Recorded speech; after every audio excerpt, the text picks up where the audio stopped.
This is a review of the Lentorgi waist fan. It is a portable personal fan, and the brand did send me a free one so I can create this video today. So I wanted to demonstrate some of the features. Now, first of all, you can see it comes with a base. Now, this base here is fully adjustable. You can set it to your liking and point it in any direction.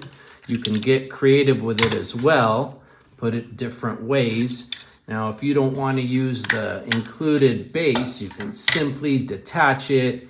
And now you have two other ways you can use this fan. The first one is you can clip it. That's right, you can clip it onto your belt or any item of clothing and point the fan in the direction desired. And the final way is using this included lanyard here. Now, this one you can hang around your neck.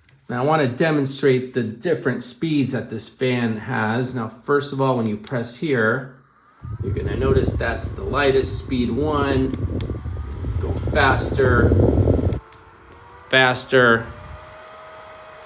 And there you go, the fastest one. Pretty strong force there. Now, if you long press this button, you're going to see that a LED flashlight is also included here.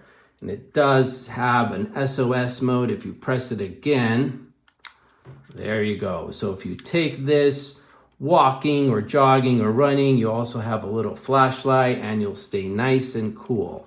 So overall, this fan is very high quality and well built. It does come with this USB charging cord here. Charges quick, holds a nice charge, and I would highly recommend this for anyone who wants a portable fan.